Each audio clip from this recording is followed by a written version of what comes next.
on Dr. Phill. This isn't just a battle of the exes. Both of you cheated in the marriage. Both of you lied in the marriage. It's an all-out war. Did you write a suicide letter and sign her name to it? No, not at all. The only way anything's going to work is if we're honest. Well, that ship has sailed. Mom has broken ranks. She showed up to court on my ex-wife's behalf. I don't get to see my grandchildren. We talked about you visiting her, coming by. You moved to Florida and didn't tell me. Are any of y'all on medication? It's just one bombshell after another. Tanya is Doug's fiance. Fiance? Did you get her a ring? Oh, okay. Breaking news. Let's do it. Have a good show, everybody. Here we go. I hate to see people suffering, and you've heard long enough. Stand by, Dr. Phill. Hold a second. Take I'm going to get you the help that you need. In 5, 4, This is going to be a changing day in your life. Go, Dr. Phill.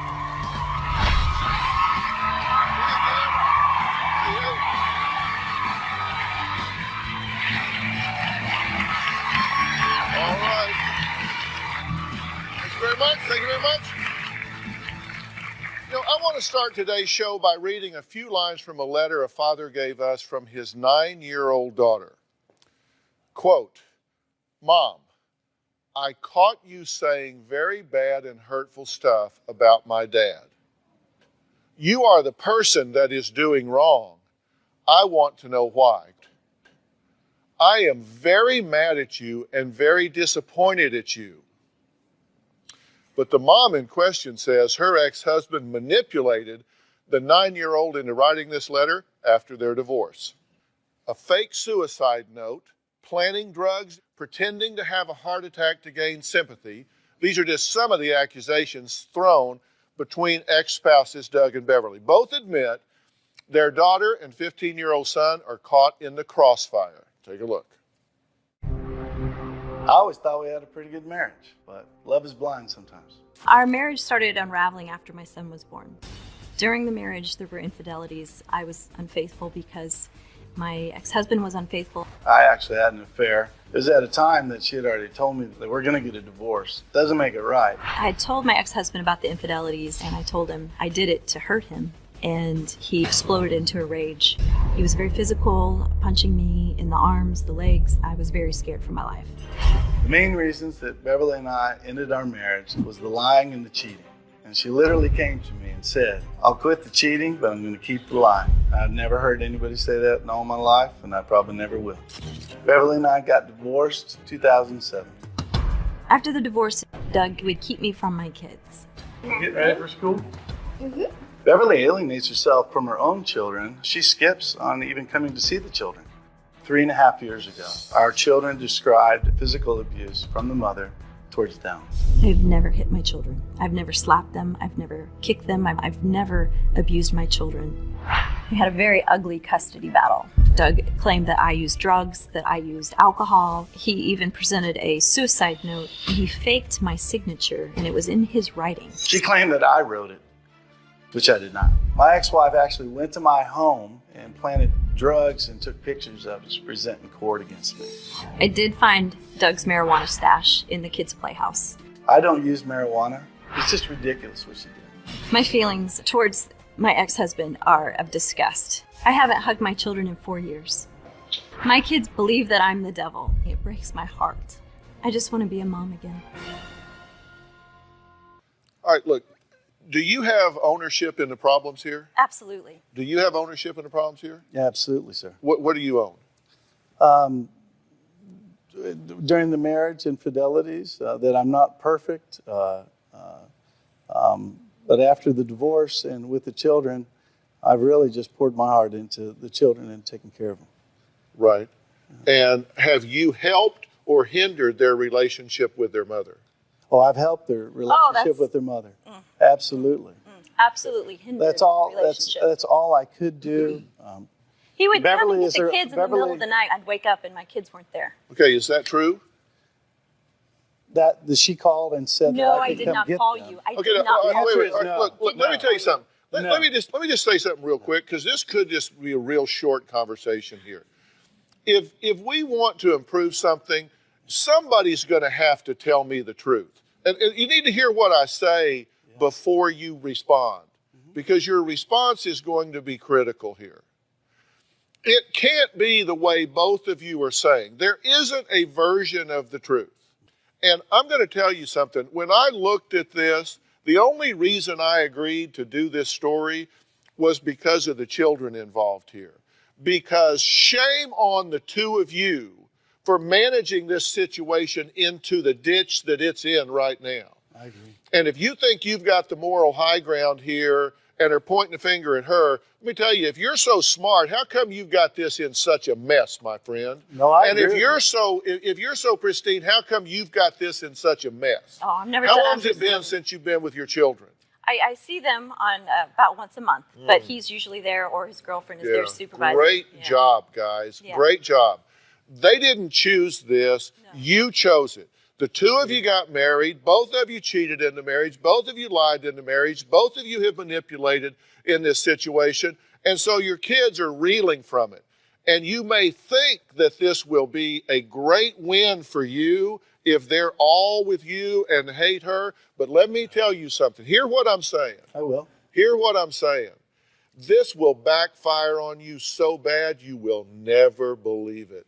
You won't see it coming. You will never believe it. The parent that alienates a child from the other parent ultimately winds up being on the very short end of the stick, because these kids get smart enough to start thinking for themselves, and they're going to look around and say, why did you do this way? Right. And I wouldn't be surprised if they didn't want to have anything to do with either one of you when they get to a point of independent thought. I would hope that would be our nightmare, but I have not done that. Well, Doug says their children accuse Beverly of inappropriate behavior, which she denies. Take a look at this. My daughter let my son and I know that their mother had been coming in after they fell asleep and would touch our daughter, touching her hair, touching her leg, things of that nature. Then it was just shocking. It's complete lies. I would read her bedtime stories, I would rub her back, I would kiss her forehead goodnight, and leave. She refused to stop, so the kids ended up writing on the wall, "Don't touch me, Mom." I saw that and I was destroyed. Okay, do you believe that she has sexually molested the daughter here? No, not at all, Dr. Phill. You don't believe that? No, not sexually. The only thing I was referring to there is what my daughter and son had told me. Let me just say to both of you here, and I'm going to let you respond to this, but you've asked for my opinion. Absolutely. And you're going to get it.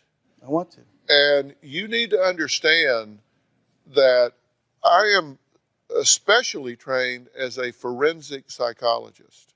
And there are red flags that neither of you know that with a high degree of reliability predict manipulation and dishonesty.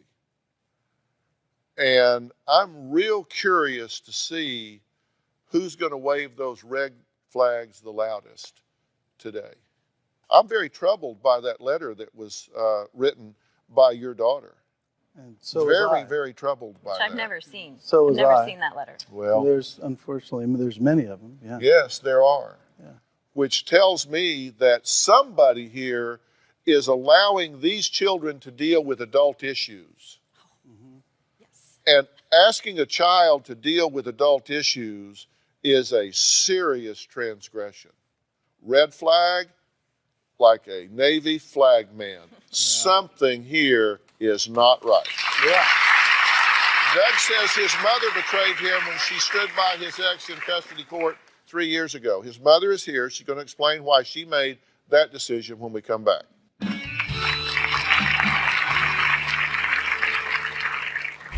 People might be surprised that I'm not blindly defending my son. At times I think the grandchildren are afraid of their dad. Doug dictates to them how they should feel, what they should think, what they should say. They're like little puppets. And later, hold on. So you decided the best theory here is I'll make up a lie. Oh yeah, I've been Send doing it to lies for her. the last 3 years. Huh? Yes. Beverly physically abused our son for a year and a half. At one point, she had our little girl participate in the abuse as she pinned James down on the floor. She had our daughter come over and kick James while he was on the floor. That's one of the worst moments in her life. Well, Doug and Beverly are ex-spouses who are serving accusations of abuse at each other back and forth like players at a tennis tournament. Tricia is Doug's mother, but she's sitting on stage next to her former daughter-in-law today. Why? Because she says her son is the problem here, not Beverly. Take a look. Doug is very controlling, narcissistic, and abusive. He is an extreme manipulator. People might be surprised that I'm not blindly defending my son, but I really think he's wrong in this situation. Doug was a very happy child. His behavior began to change when his father and I got a divorce. At one point, Doug came after me, bouncing me off of chairs, and he punched holes in the living room wall. It was a terrifying moment. That day was horrific for me. At times, I think the grandchildren are afraid of their dad. Doug dictates to them how they should feel, what they should think, what they should say. They're like little puppets. I fear that maybe I would be that mother someday that heard my son did something violent. This family has been in crisis for a long time, and we need help. Well, I definitely agree with Tricia about one thing. This family is definitely in crisis. Let's hear what her son Doug has to say about their relationship. Hearing that my mother thinks that I could possibly hurt somebody hurts me to the core. I've never harmed my mother physically. I never would. I see lots of similarities between my mother and my ex-wife. My mother's extremely judgmental and extremely unforgiving. I've missed so many birthdays. My mother showed up to court on my ex-wife's behalf. She didn't speak to me. I was shocked. I couldn't believe it. I was devastated and betrayed. I'd like to have my mom back. Her head's filled with lies and character assassination on behalf of my ex-wife. I've read all of your allegations, and I've read all of yours, and nobody is as bad as you each say the other person is and not currently in prison. Do you really think this is an evil woman?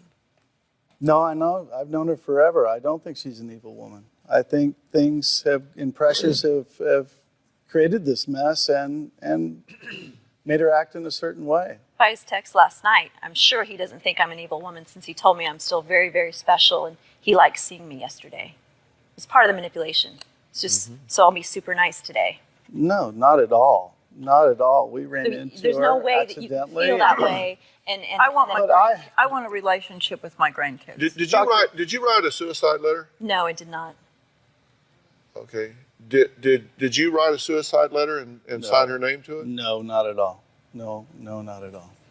You referred to a letter that was presented in court. When we were trying to get the kids out of foster care, he took it as a public annihilation of me. It was hers.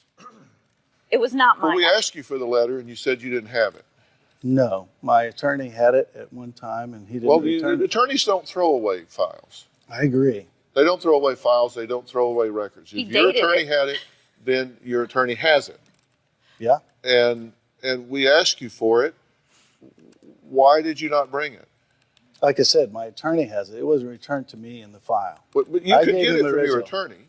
Oh, just a matter of time. But Beverly's right here. She knows that that was her writing. I didn't write the letter. She denied it in court. And I certainly wouldn't date a suicide. She denied it. I've never written a suicide. She denied it in court. Ever.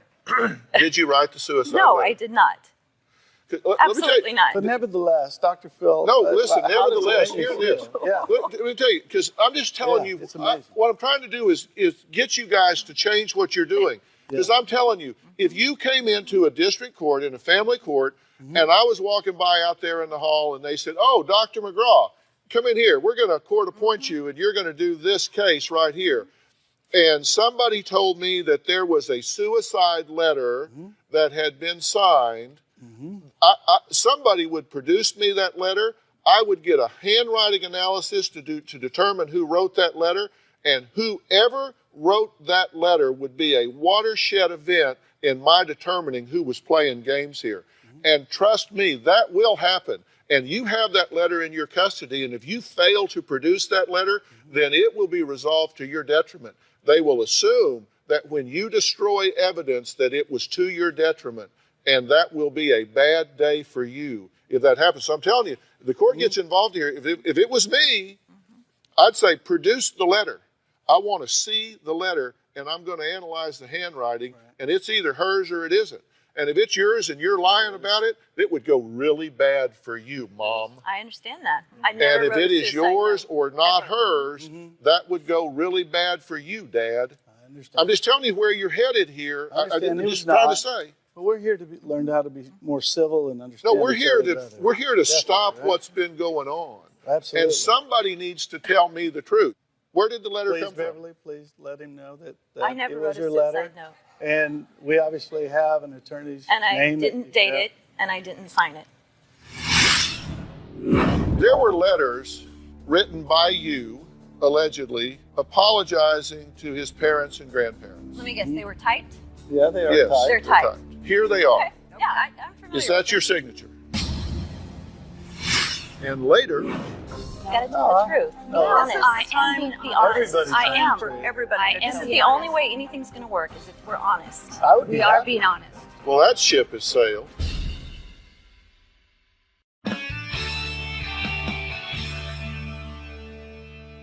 I wrote it down so we could see it.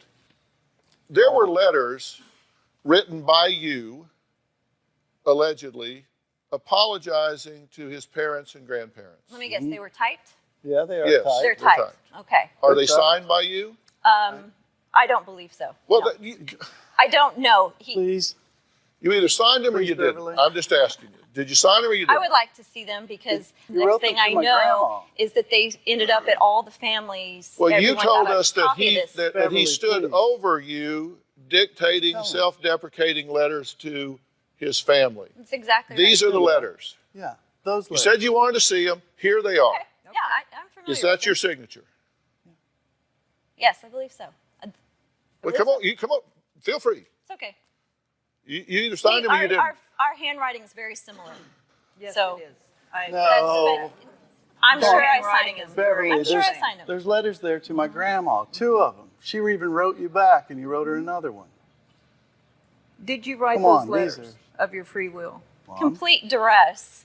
What's Trying free to will mean? satisfy this man. And yeah, I'm sure I wrote them. I don't know if he altered them at all. He could have. He's No. very creative at creating documents. I'm low But tech. I will own up I'm to low it tech. and say that I wrote those I'm lucky letters. to work I haven't myself. read them in years. I don't know exactly what they say. I'm trying to get a straight answer from somebody. Okay. I wrote the letters. I'm just right now. I I can will just own up imagine to being it. one of your children.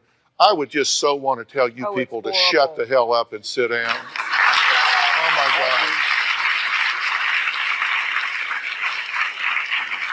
This letter says, you deserve to know the truth about your grandson and why our marriage is over. I have misled you to believe I am someone I am not.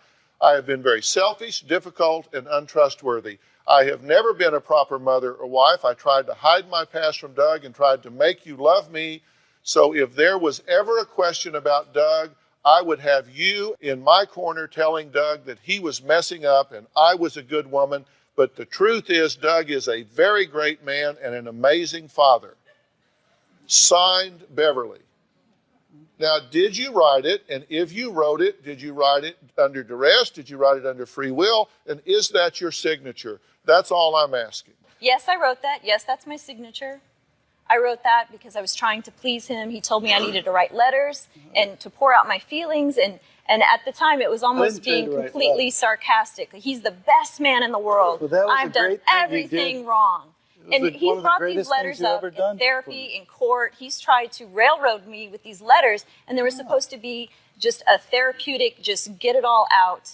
And it was something that I need to do to make amends to you. Remember that? It was just a great thing that you did. No, it's not a great thing because it's ridiculous. No one would ever say that. I didn't hear a lot of those things during the marriage.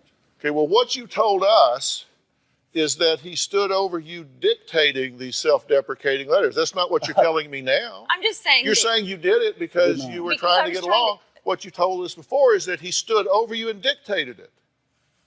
Which is it?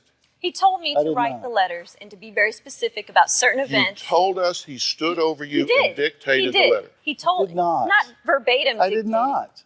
But you told me. Wasn't around. I was were- involved with the letters. He says she wrote the letters to his family admitting she was a terrible wife and a mother of her own free will. You say you've never abused the children. You say you found marijuana in his house. That is And true. these are pictures that you took and presented them to a judge. Correct. I've never seen those pictures. Y'all are Oh, so playing with fire doing this. I'm telling you. I was advised by an attorney to send those Yeah, pictures to the well, judge, and that was ridiculous. there's- It was a you- mistake. That backfired, didn't it? Yeah. Okay. So this was taken, but then you say that she planted marijuana in the house because you came up with a drug test that was negative. Negative, and I was out of town that weekend. They announced to her that I was going to be out of town. Okay, is it your marijuana? No, sir. I And don't. you didn't plant it, and it's No. not your marijuana. Come on. Okay. It was in his house. It And wasn't. you on. took a It you- wasn't Please. mine either. Yeah. and did let me just assume, I know this is probably insane to say, but let me just assume that you're both telling me the truth. How old was your son at this time? He would have been 12. Did anybody drug test him at the time? Yes. Yes, they did. And Clean. Right, it was course. negative. She had a lot to gain by taking those pictures at the time, she thought. yeah. She says that you forged a suicide note and signed her name. And you say you didn't do that, right? No. No. She admitted abuse and said she'd continue and tell the children, Daddy told me to do it. He was afraid to go home because his mother abused him. Have you physically abused your children? No, I have not. Have you in any way abused your children?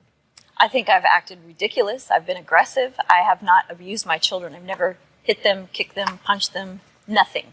So you didn't hit and kick and call his little sister over and tell her to hit and kick too? No, we were tickling time. It was tickling time. We're playing. That's not what our children have I told have us. scratched my son's arm. I did do that. That was an accident, but I did scratch. So we're talking about You say that a the year and a children- half of that. You say that the children are afraid of her. His mother is acting out of control and he was afraid. This was in a psychological interview. You have the letter that I wrote, and I said that the kids can come over whenever they want, but I'm not going to make them to come over. Anyways, Did you we were fake a very heart attack? devastated. No, yes, sir. you Fake heart did. attack? Yes, you No, did. an accumulation of all this chronic stress finally got to me last September, Dr. Phill. Do you see why I wrote? Well, you're supposedly I having do this see heart why you attack. wrote. She I didn't wrote down fake- the symptoms. You didn't go to the front of the store Please, and look at ask a Dr. Phill, doctor. please. You didn't Please, ask a doctor look to at check Dr. you Phill. out or call an ambulance. He had Listen, my daughter I'm write saying, down the I symptoms didn't he was have your daughter experiencing. do anything. And then he got in the car and drove them home 12 miles. there isn't- He could have I gone to didn't the have- emergency this is all room. made up. He could have Please- called. You could have please gone to the stop. clinic. Your girlfriend's Doug's house. fiance is here Please stop. and says Beverly Please. says she has some words for her next.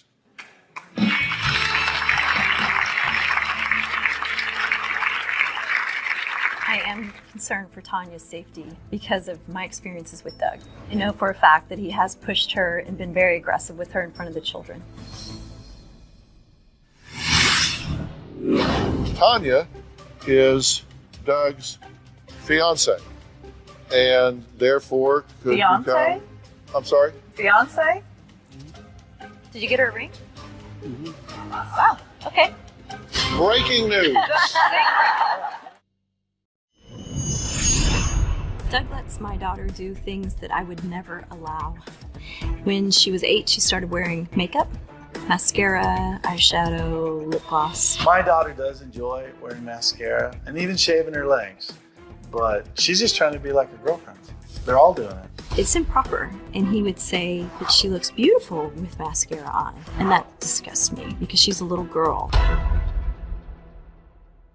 Well, sadly, we're talking about how divorce divides families with children choosing sides. Doug and Beverly divorced 6 years ago. They have 2 children. They have a 15-year-old son. They have a 9-year-old daughter. We're not showing their pictures. God knows they've had enough. Okay? But interestingly enough, even though Tricia is Doug's mother, she has actually joined forces with Beverly because she thinks Doug is out of control here. And then we have Tanya. Tanya is Doug's fiance and therefore could Fiance? become, I'm sorry? Fiance? Did you get her a ring? Oh, okay. Breaking news. Congratulations.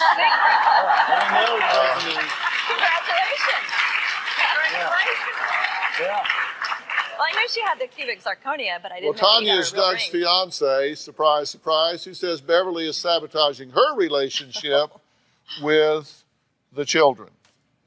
Okay, and I don't know if that's true or not, but we're going to find out, maybe. Hell, who knows? Take a look.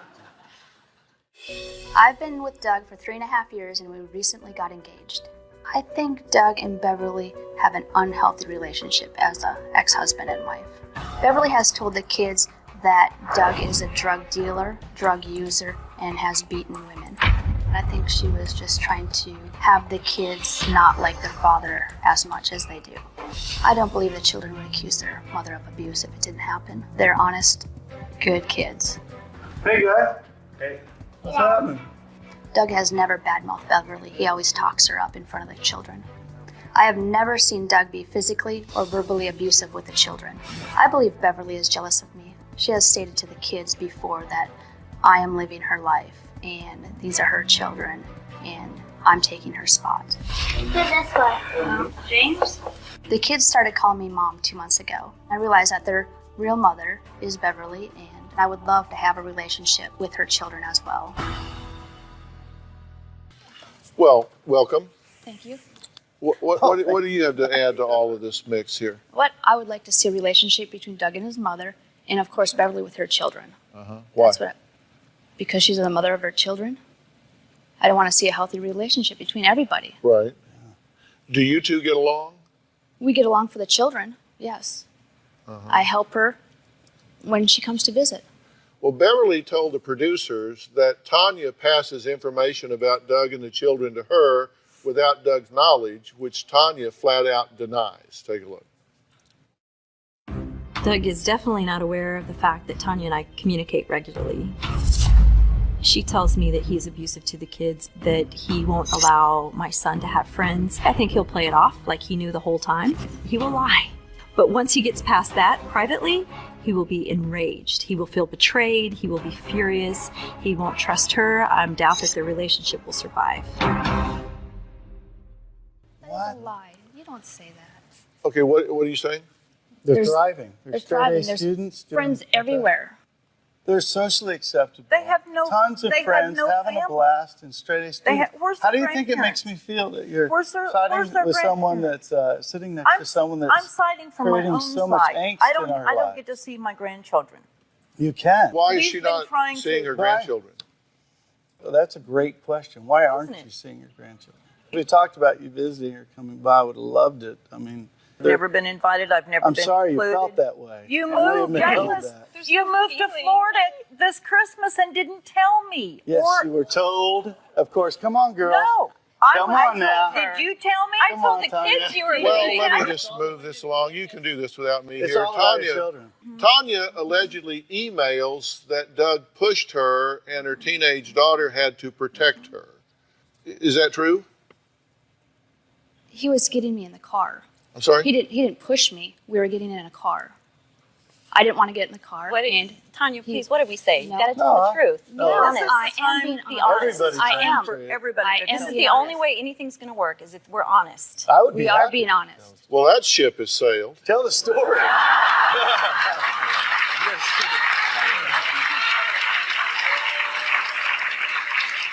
So, And that- Tell the according, story. I have an email here. Yeah. I have an email here that allegedly is from you to her. It says, from Tanya to Beverly, am in trouble, period. He pushed me, period. Blank got out and protected me. When we got home, I left. Sorry. Did you send that to her? Yes, I sent that to her. But, yeah, that wasn't what happened. That's the truth. That is the truth. Well, that's the truth, except what she's Beverly, referring- all you do is she's lie to referring me to is- about I don't Doug try to over and write over. So, anything. you know what? Okay, hold on, Every time I hold on, give- stop, please stop. The pushing. Please stop. Let me just ask you a question, if I may. Yes.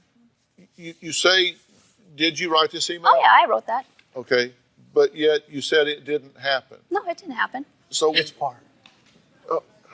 so why did you write it if it didn't happen? Because every time I agree on how great a guy is or how good everything's going, it ends up going bad. So if I tell her it's going bad, then things go good during visits. Oh, that doesn't even make any sense. Hey, hold on. That is the truth. Hold on. So you decided the best theory here is I'll make up a lie. Oh, yeah, I've been Send doing it to lies for the her. last 3 Truth years. to the story. Huh? Yes. Wow, that's interesting. Beverly says that she has been falsely accused of physically abusing her son. We're going to hear what the son has to say next.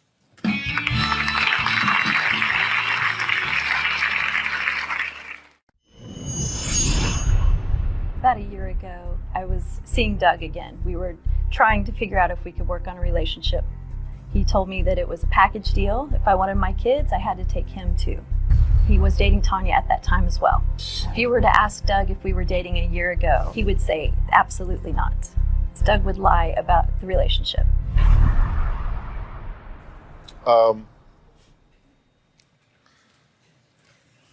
Okay, I came to his house, What are you referring and to? Tanya was there.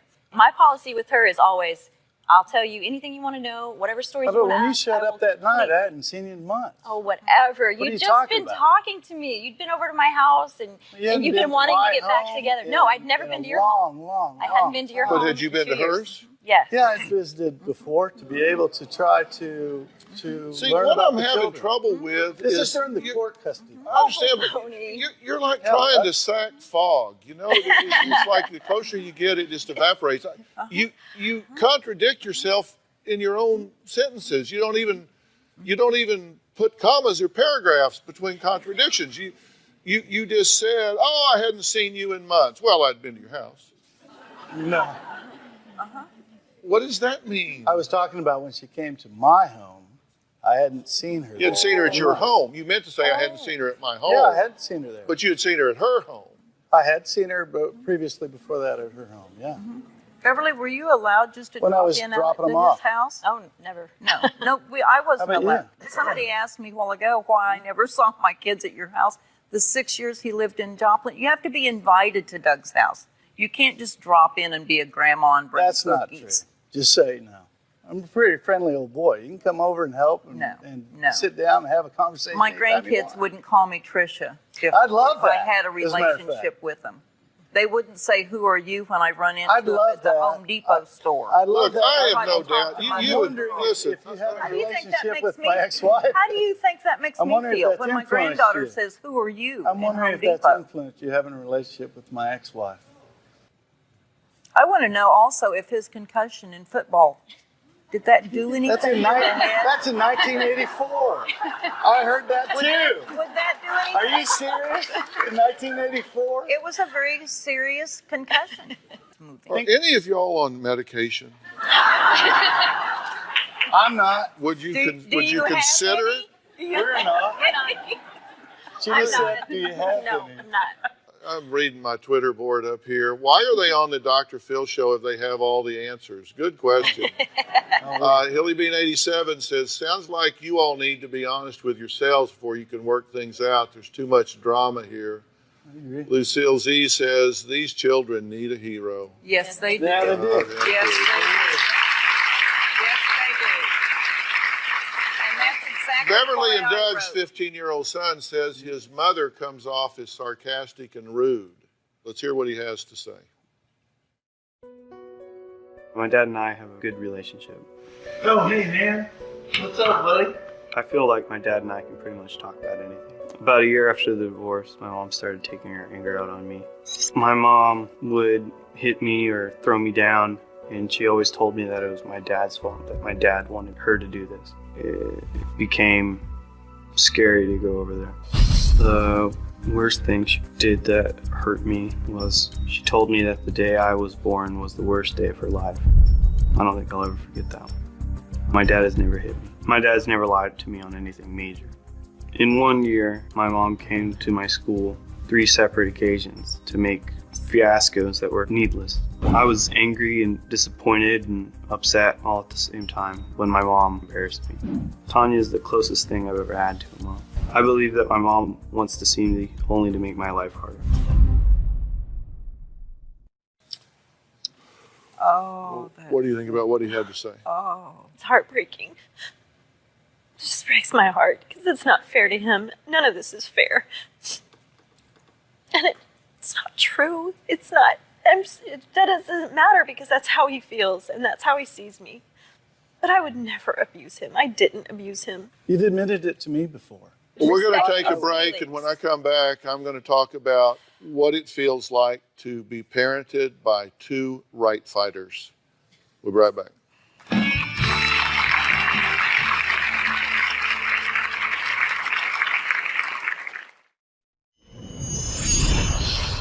Beverly has always been honest with me. Doug has been evasive, omitted, and lied. Doug has destroyed my relationship with my children. We'll never have a relationship because he cannot share the kids with anyone. Beverly just doesn't want any responsibility. She wants to be a single woman with no kids. If she stopped trash talking me, I think she'd have a chance. Well, I'm here with Beverly and Doug. They were married for a period of time. They are now co-parenting 2 children that are caught in the middle of a crossfire between them. And the sad fact here is that agendas are being run by adults, but the price is being paid by the children. Doug, I want to ask you a question, and I don't want to hear a word out of anybody here while I'm talking to him, please. Do you recognize that while you may feel like you're winning, that your children are losing? Yes, I do. Do you realize that while you're wanting to make a case that this is a mother that has abused her children, been inappropriate with her daughter, been neglectful of their needs mentally, emotionally, physically, that these children growing up without their mother in their lives is hurting them significantly? I recognize that. And I don't look at her in that light anymore. A lot of things have happened. It's water under the bridge. But these kids need her in their lives. Well, you know, talk is real cheap. Yes. And you say one thing out of one side of your mouth 1 minute, something else the same minute out of the other side of your mouth. And you kind of want to have the last word and be right in the situation. But the point is, you are cheating them in service of an agenda by not having a relationship with their mother. You are what's called the target parent in this situation. There's a point at which you have to stop being a victim and start creating the kind of relationship and bond that you want with your children.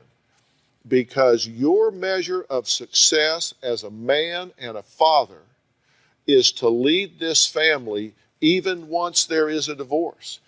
And both of you have done ridiculous things in this relationship. And I will help in this situation.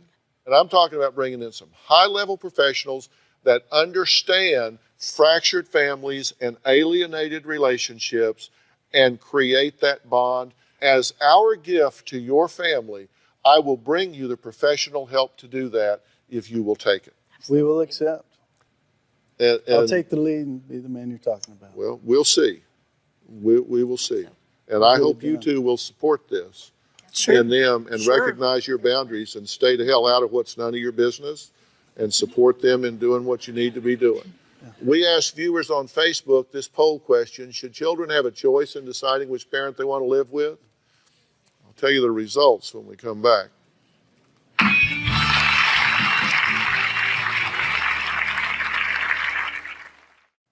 we asked viewers on Facebook whether they felt children should have a choice in deciding which parents they want to live with. 78% said yes, 22% said no. Just wanted you to know what everybody out there is thinking. Guys, I hope you take very, very seriously what I've talked about here today. The behavior is yours, the consequences are theirs. And please don't be selfish. I want to thank all of my guests for being here today. These are teaching tools. If you see any part of your family in what happened here today, there you go. Thanks. So long. A teen mom whose parents don't trust her. Their religious beliefs are very overbearing. I've installed cameras to keep track of what she's doing. She lied to Dr. Phill. Do you smoke marijuana? No. We did a drug test on you and you failed. What else is she hiding? For many years, I've had a secret. What did you say when you found out about it? You didn't go to the police? No, sir. My God, who are you people? Let's do it. Have a good show, everybody. Here we go. I hate to see people suffering, and you've heard long enough. Stand by, Dr. Phill. I'm going to get you the help that you need. In 5, 4, This is going to be a changing day in your life. Go, Dr. Phill.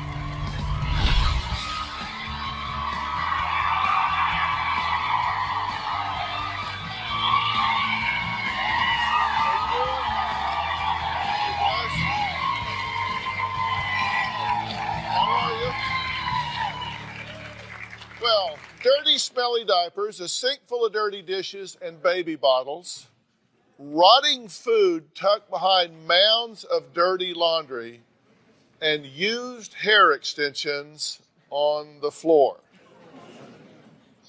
Imagine that's what you see when you walk in your front door. All that, plus your teen daughter sound asleep on the couch while her baby is crawling around unattended. Yeah, well, that's exactly what my first guest, Valerie, says she comes home to regularly. She says her daughter, Alyssa, is lazy and can't wait to take off and leave her baby with her mom as soon as she gets home. Now, Alyssa's stepdad, Greg, says Alyssa is an irresponsible parent who takes advantage of her mother, refuses to get a job, and doesn't even want a child. Not good. Take a look. At 17, Alyssa got pregnant, and I was just devastated. I was like, what in the world is going on? What has happened? I consider myself to be a very good mom. I do what I can to take care of her. Alyssa is irresponsible. Alyssa does nothing to contribute to this house. She just lays on the couch. My mom and Greg don't realize how much I do. They think that I'm lazy. Alyssa should be the one to take on the care, go to the store. I feel very frustrated. I am constantly picking up after Alyssa and the baby. Come here. I do take care of my child, and she thinks that I am a bad mom, but I'm not. The house is a disaster. Alyssa is a pig. She changes babies' diapers and just leaves them where they lie. I find dirty diapers on the floor, on the couch. Found a diaper on top of the toilet. Been sitting there soiled for a long time. They want the house to be spotless. I ask Alyssa to clean up after herself. She tells me to shut up. It's all you do is gripe. When I clean the house, she never says thank you. I feel like, why should I clean? She doesn't want to be a full-time mom. Alyssa calls her mother at work during the day and says, get home. I need you now to take care of this baby. She's driving me crazy. When I come home, all Alyssa wants to do is hand me the baby so she can go out with her friends. I have done my role as a mother. I feel like I'm home all day with Whitney, and so I feel like I deserve time for myself. All Alyssa cares about is smoking dope, getting drunk. I'm at wit's end. I don't know what to do now. I think both of them should just back off and leave me alone. Well, Alyssa says her mom and stepdad are religious extremists who make her life a living hell. They won't even give her a key to the house. Greg is very controlling and religious. Valerie and I are conservative Christians. I think Alyssa would have more focus in her life if she would have kept God in her life.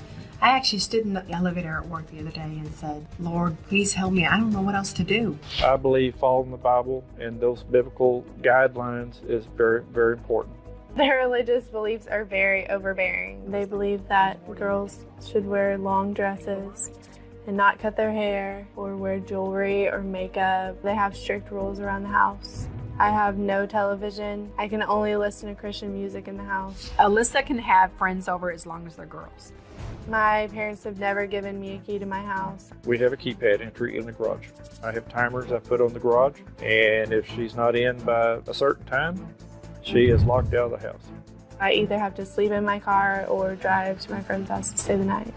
We lock our bedroom door because we don't want her in there. We have double deadbolts on every door. Special locks on all the windows. We installed an alarm system on the house because of Alyssa, because we don't know what she's going to do. They're trying to control me, but I can do whatever I want. I think my mom and Greg should trust me because I haven't given them any reason not to trust me in a long time. Are you lazy? No. We saw video of the house, which is unsanitary. Do you have responsibility for that? Yeah, I feel like every time that I do clean the house, they don't even say thank you, and they make me feel like it's not even my house. Yeah. How old are you? 19 years old. 19. And you have a child? Yes. But you're a guest in their home. Yes. But you don't like their rules, and you don't like their attitude, and you don't like their expectations, right? Yeah. Move. I can't. I have nowhere else to go. Exactly. What do you want to see happen here? What I would like to happen is that she would just get a job. I would be willing to keep Whitney in the evening when I get home from work if I knew that when she was leaving the house, she was going to work or go to school or both. And also communicate with each other because we don't communicate. Well, you don't talk to her much at all, do you? That's correct. Why not? It started a long time ago. I was in fact, I told her mother I didn't want to be alone in the same room with her because of any accusations that she may make that may cause me heartache down the road. So I just stay away from it. I got tired of her lip, the way she treats her mother. She doesn't respect either one of us. Well, Greg recorded what he says is a typical fight between Alyssa and her mom. Let's take a listen to this. You've been home all day, Alyssa. The least you could do is do the dishes. You can stop bitching. I can do it myself. All your crap that was there on the counter, I put it all away. Why would you do this about everything? Don't talk to me like that. Don't talk to me like that. Don't talk to me like that. Alyssa, do not talk to me. Bitch, I can do it by myself. I don't need your help. I never do, never did, never will. Do you do drugs in their house? No. Do you smoke marijuana? No. Do you do any other kind of drugs? No. Have you ever? I have before. But not now? No. Are you high right now? No. Well, I'm wondering because you seem pretty energetic in the kitchen, and you seem very different now. And so I always wonder why. Is it that you're hiding something? You're a little overwhelmed by the situation? Maybe you're high? I don't know. You said I have done drugs before. How long's it been? Is that like back before you were a mother? When I was in high school. You were in high school, okay. Let's take a break. Greg says he doesn't trust his stepdaughter one bit and has even installed spyware to keep an eye on her. We'll talk about that when we come back.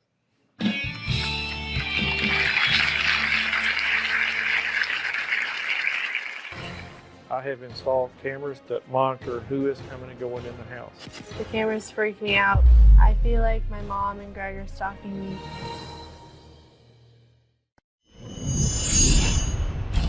My mom and Greg keep track of my every move. I installed monitoring software on the computer just to keep track of what she's doing. It made me really upset. I have installed cameras that monitor who is coming and going in the house. People that she hangs out with are people that we don't agree with. One time, my mom called me telling me that I needed to change my clothes because I was wearing shorts. She was watching the cameras remotely from work. The cameras freaked me out. I put GPS on Alyssa's phone to know where she was, and I didn't know she was safe. I feel like my mom and Greg are stalking me. I never know what Alyssa's going to do next. How can I help you? I don't know. I was hoping we could figure that out. Yeah. Do you have any questions for me? No? No. You understand you got to be honest with me. You understand you ought to be honest with me. Absolutely. Here. You raised her. That's correct. If she is as you describe her, lazy and unkept and unmotivated and untrustworthy and so much so you're afraid to be in a room with her and disrespectful and got a bad mouth on her and lots of lip and won't get a job and all of that. You've kind of run this one off in the ditch, haven't you? Yes, sir. And your security measures are pretty extensive. They're pretty oppressive. You keep documents of her text messages and emails, right? You track those. You installed monitoring software on the home computer. You've tapped the home phone and recorded hours of phone calls. You've researched addresses mentioned in her conversations. You've installed motion detector cameras in the garage that sends a text message, an email, so a 10-second video. That's correct. So you took pictures of a boy leaving the house as evidence. That's correct. The boy had been there. You installed key blocks on all the windows. That's correct. You double deadbolted all the doors. That's correct. You installed a home alarm system. Many people have that. You refused to give her a key to the house. You got to come in through the garage where there's a motion detector and a video camera. Okay, that hasn't always been there, but she's always had a way to get into the house. Unless it's 11 p.m., and then you'll change the garage code. So if she misses 11 p.m., she's sleeping in the car. As I said, it's not a flop house, and it's not a hotel, and she owes us the respect of telling us where she's at. If she's going to be a little bit later, that's okay, but we never get that. And then what did you do with that information? I mean, she did get pregnant. She does have a baby. So what'd you do about that? I refused for her to hang out with those people, but she didn't listen. She wouldn't listen. I've taken her car away from her. I've turned her cell phone off. But she refuses to listen to me. Mm-hmm. Then as a minor and now as an adult. Did you want to get pregnant? No. I didn't plan on it. It just happened. It doesn't just happen. It happens in a very predictable sequence. So how did that happen? Were you not taking precautions? No. So you did do it on purpose. I mean, purpose can be you intended for it to happen or you had a reckless disregard for the fact that it could happen. Either of those equal on purpose to me. So can we agree that you had a reckless disregard? Yeah. Well, no, don't agree if you don't. Are you being truthful with me? Yeah. Because I don't think you are. I asked you if you were doing any drugs, and you said no. We did a drug test on you this morning, and you failed. We tested you for marijuana, positive.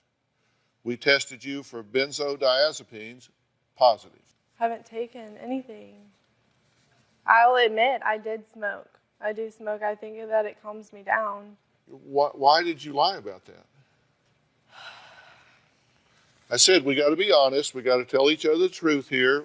Are you doing any drugs? No. Are you high now? No. You tested positive for marijuana and benzodiazepines. And benzodiazepines are these anti-anxiety agents. They make you chill. They make you like she is right now. I'm not saying you took something this morning. I don't know whether you did or you didn't. What I do know is that you're lying to me, so I have no idea of knowing what else you're lying about. Just tell me so I can help you figure it out. Before I got on the show, I was drinking with my friends, and the next morning I was nauseated, so I took my prescription promethazine for nausea to make it go away. That might be it. Could be.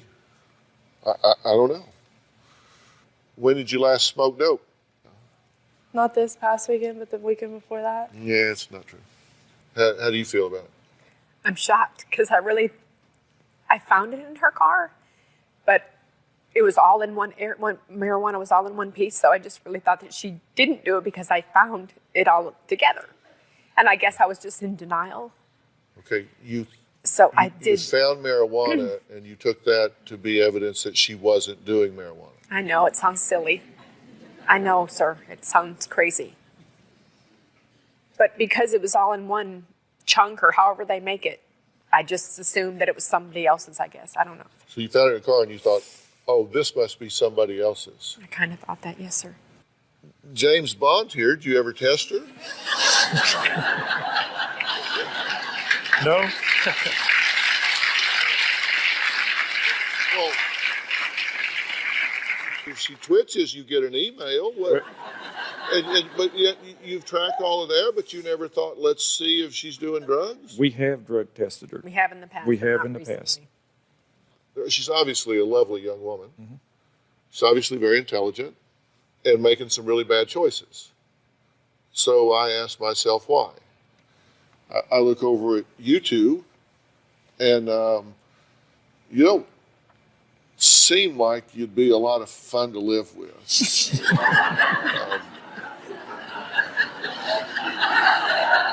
Probably true. Fair? Yes. Could be true. So what's causing all of this turmoil for this teen mom? Is the way she's being treated at home, is that the cause, or could it be something else?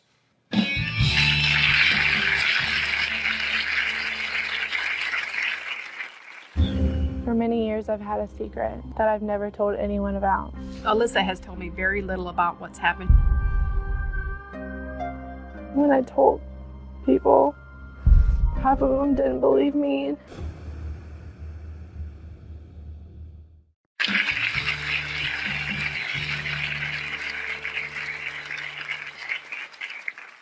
Recently, Valerie found out a startling secret her daughter Alyssa has been keeping for years.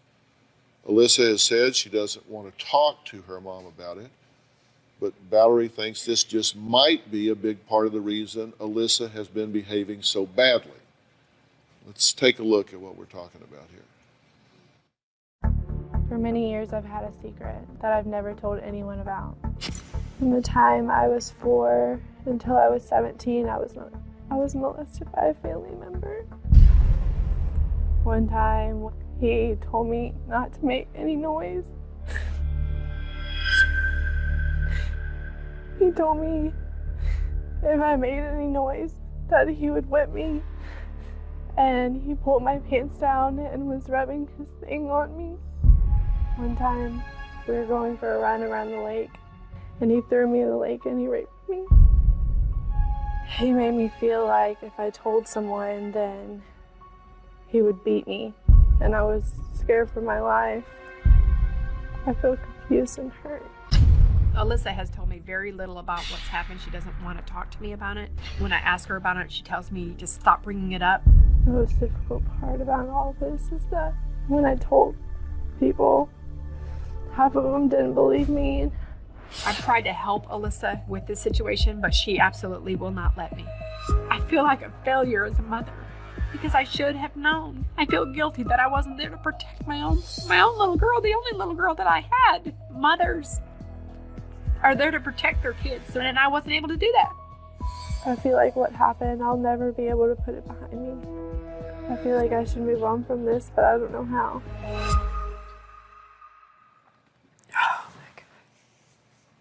Now, Valerie, you've never heard any of these details. No, sir. You've never heard any of these details, and do you believe that something happened to her? Absolutely. Yes. Because she says some people believe her, some people don't. You've lied to me already. Are you telling the truth about this? You said you didn't want to talk to your mother about it, but you did say that you were okay to talk to me about it. True? How long did this go on? Until I was 17. So 2 years ago, you were being raped on a regular basis by a family member. When did it start? When I was about 4. How do you feel about all of this? Upset that happened to me. Angry that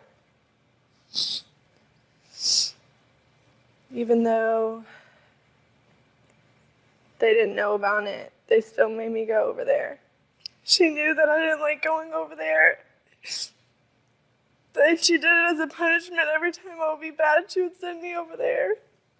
And you knew what you would get when you got there. Oh my God. How do you feel about this? I feel like I said, failure as a mother. I had no clue. Had I have known, I never would have sent her anywhere to have her hurt. Never. And since you've learned about it, what have you done about it? Just told the person to stay away from me and her. I've tried to talk to her. I've tried to get her to go to a counselor because I felt like that's why the whole time that she was acting out as a teenager. Now I feel like that's the reason why. And I feel like a failure. I feel like I can't believe this has happened. I assume you've filed charges against this man. Well, I can't because she's an adult. She wasn't when it started. I filed 4 years old. Yes, sir. You haven't gotten her to a therapist. You didn't go to the police. No, sir. So basically, she reports being raped and molested for 13 of the last 15 years, and nobody's really done anything about it. I mean, just bottom line, that's the deal, right? Yes, sir. We honestly did not know. You know now. You've known for a good while. Well, we've only been a month. You do believe her? I believe her. Because she just lied about the drugs. I mean, this could be some big drama.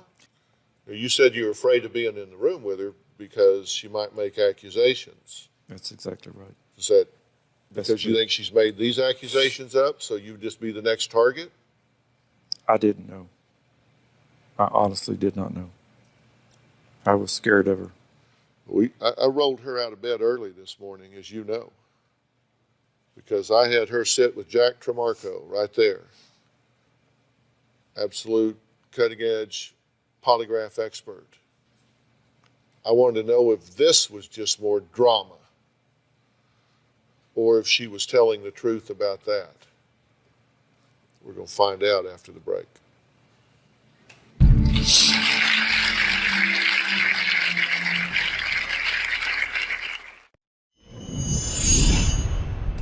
Even though my mom and Greg know about the abuse, they still treat me like crap.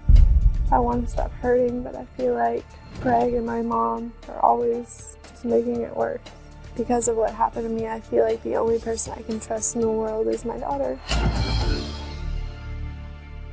Since Alyssa's family member denies the accusations, I invited former FBI expert polygraph examiner Jack Tremarco to give Alyssa a lie detector test.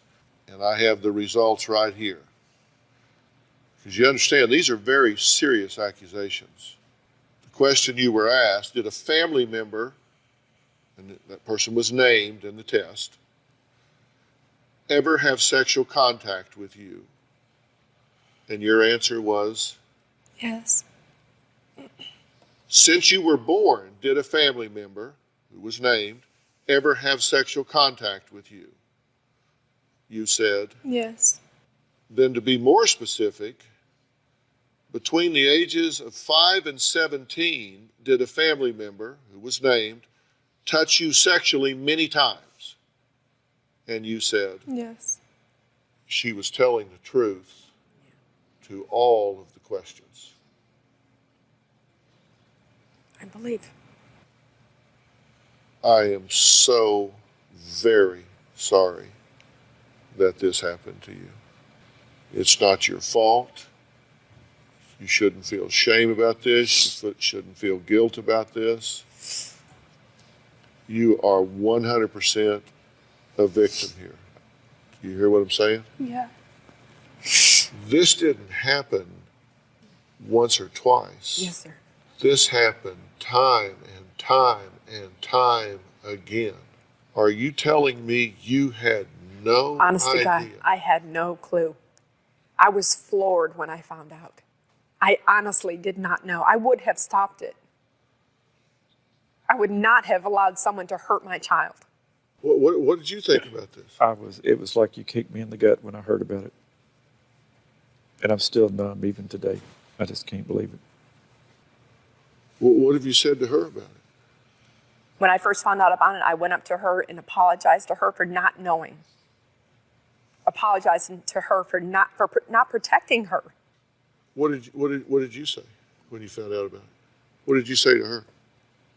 I haven't said anything because I haven't seen her. I haven't really seen much of her, but I haven't said anything.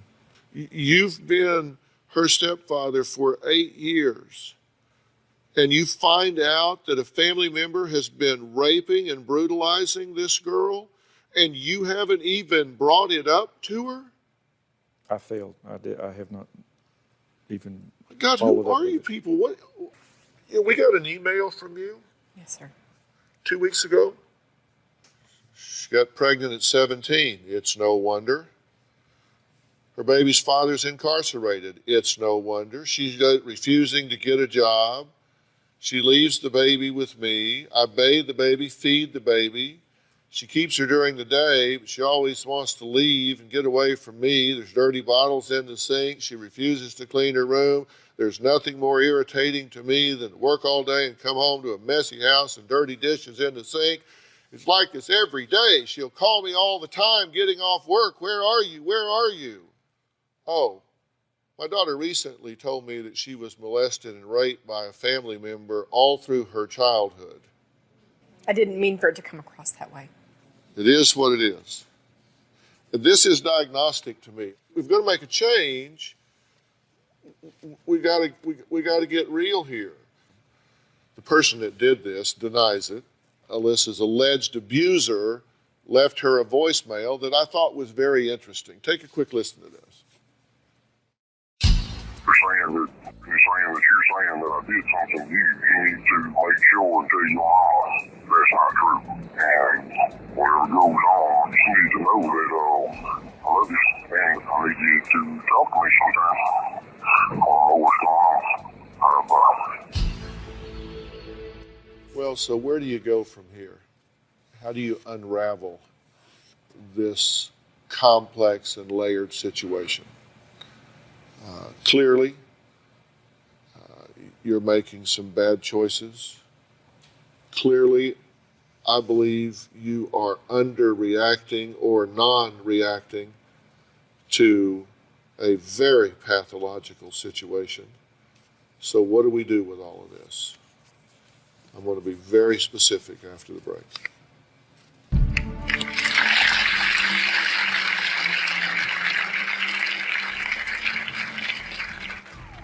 I always have to remind her that I'm the mom and she's the grandma.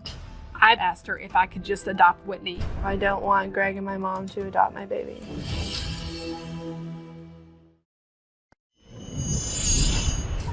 My mom does act like my baby's her baby. She used to tell me that God gave her a second chance because she messed up the first time. I think Whitney has a closer bond with me than she does her own mom. When I'm holding her and Alyssa tries to grab her, she comes back to me. I always have to remind her that I'm the mom and she's the grandma. I've asked her if I could just adopt Whitney. She thinks I'm an incompetent mother. I don't want Greg and my mom to adopt my baby. I'd be in my late 70s when she becomes 20 years old. And I always ask myself, is that what I want to do? I think the better option is for me to raise her because I know that she'd be taken care of well. Let me tell you some things that I believe you really don't know that I think when you do know, it will change the way you approach this situation. I don't believe that your intent was to send your daughter to the hands of a predator. I don't believe that. Think about how confusing it is, given that this was a trusted family member, that this was someone that she's taught to respect and obey. At age 4, you don't know what's right and what's wrong. You don't know whether something fits or not. But then you start getting older and you start figuring it out, but it just keeps happening. And then there are threats of what's going to happen if you tell about this, if you open your mouth. Nobody's going to believe you. Are you kidding me? Mean, intimidating threats to someone. that is used and abused sexually, their self-worth crashes, their self-esteem crashes, their confidence crashes, their trust crashes. And she goes out and gets pregnant. Let me tell you, these people learn this is what's valued. This is what you do. So they are at high risk for promiscuity and teen pregnancy. Not because that's what she chose, because that's what some sick bastard chose for her.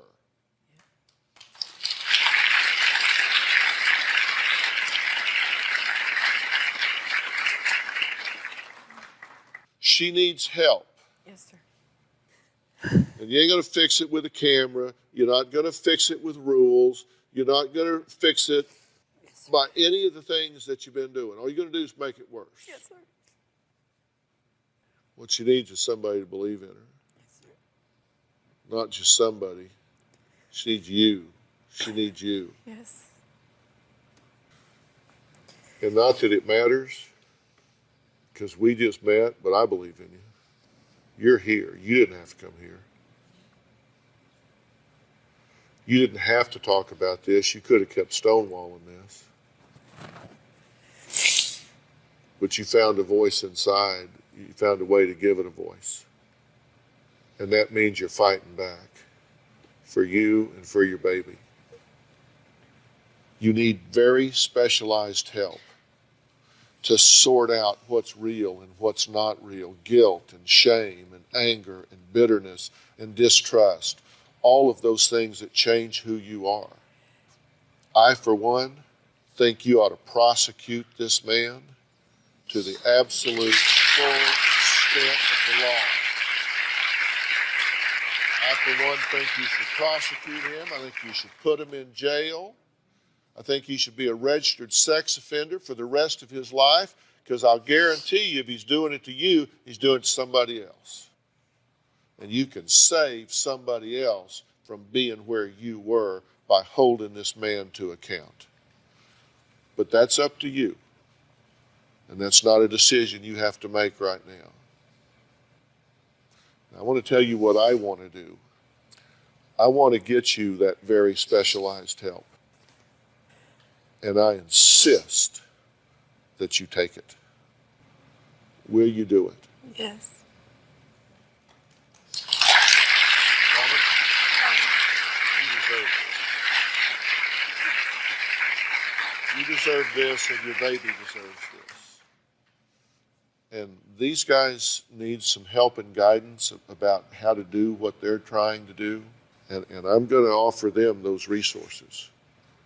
Somebody that can tell them how to make this work. We have a deal? Yeah. You know. Okay, we'll talk more backstage. All right. Next, we're going to talk to a famous dad who worries his daughter is in danger for a very different reason. We'll be right back.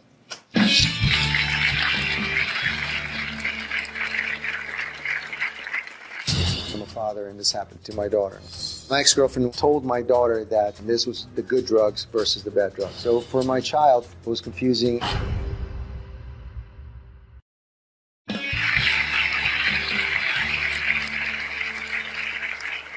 Well, he may have made a name for himself with his fab abs, and I know how that feels. But it's his role as a father that brought him to my show today. Take a look. Most people will probably recognize me from Calvin Klein campaigns, from acting jobs that I've had over the years. One of the biggest issues right now in the United States is medical marijuana. And I want to try to keep as many kids away from this as possible. My campaign is very personal because I'm a father and this happened to me, to my daughter. She's 11 years old.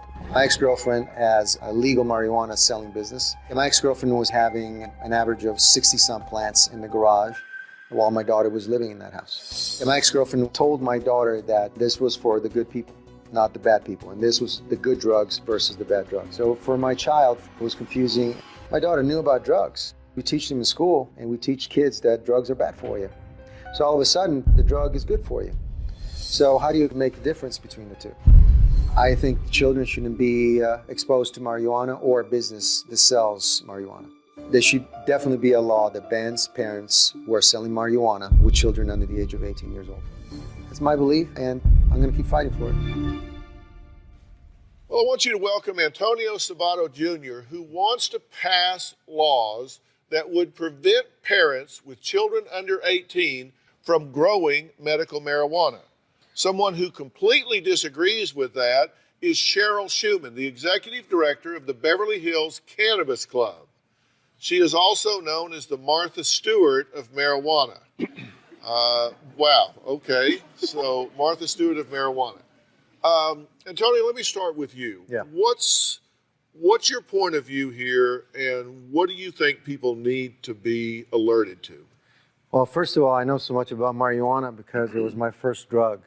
I thought it was something that I could smoke and be okay and do the things that I wanted to do. But what happened after that is that it led me to do other things and worse things, and I've been clean from any type of drugs for 11 years. Right.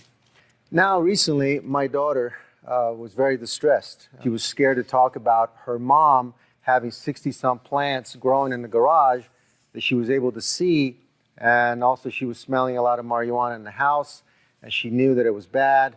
And then her mother told her not to talk about it, that it was fine, it was for the good people. These are patients, we're trying to help them. It's not for the bad people.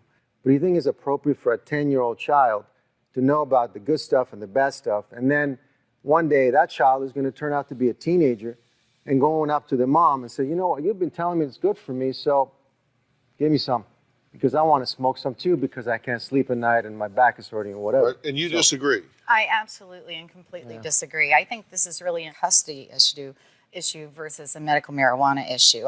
When I started using cannabis legally as a medical patient in 1996, it was under the supervision of both my medical doctor as well as my psychiatrist. And they were the ones that recommended it to me over taking 80 milligrams of Prozac a day, Xanax, Halcyon, and so forth. So for me, it worked better as an alternative to opiates. And I was able to get off of all pharmaceuticals. Okay, but he's not debating that. What I hear him saying is exposing children to this at a young age and creating confusion in them or over accessibility to them predisposes a comfort level with starting that drug, which could be a problem with other drugs and later in life. Am I getting you? Absolutely, doctor, absolutely. Okay. What she's trying to say, I understand, because she's all for the marijuana, and I'm okay. I'm for the responsible adult use of cannabis, so medical cannabis, with a license as a patient, not for people all right, with so addiction. would you smoke it with a 10-year-old child? Absolutely not. But I will tell you, when my children would you came smoke home, it in the next room and when then bring it over here? Could I finish my sentence, please?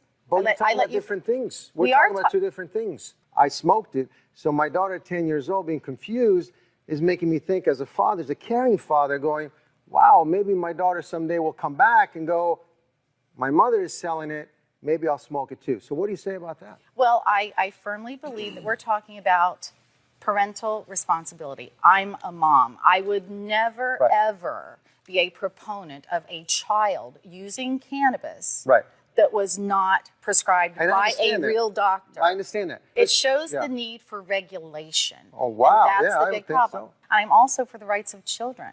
I mean, our children absolutely must be protected. I have 2 daughters of my own. All right, well, we're going to need to take a break. Next, we took a poll asking if it's okay for parents to grow medicinal marijuana if they have kids under 18. I'll tell you the results when we come back. Plus, I'll tell you what I think, not that it matters.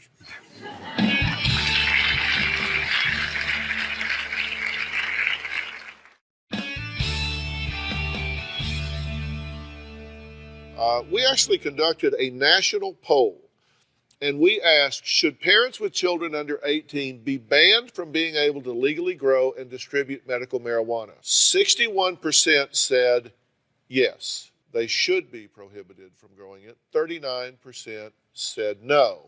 On our Twitter, Shannon Love STTS says medicinal use of this drug and the misuse or illegal use of this drug are 2 separate things. Kids can be taught. Then Fifi Flea says marijuana has health benefits for many people. However, caution is necessary when children are in a home, no question about it. Helen Lusk, 1957, says people need to be alerted to the fact that pot is not harmless. It is much stronger than it was years ago, in fact. So that's what some of our viewers at home are saying. What you're concerned about is the exposure of young children. Absolutely. I'm all about keeping children safe. We need law reform and we need regulation to protect our families. Got it. Antonio, Thanks. thank you. Interesting topic. Cheryl, thank you so much. All right, thanks so much for being here. So long.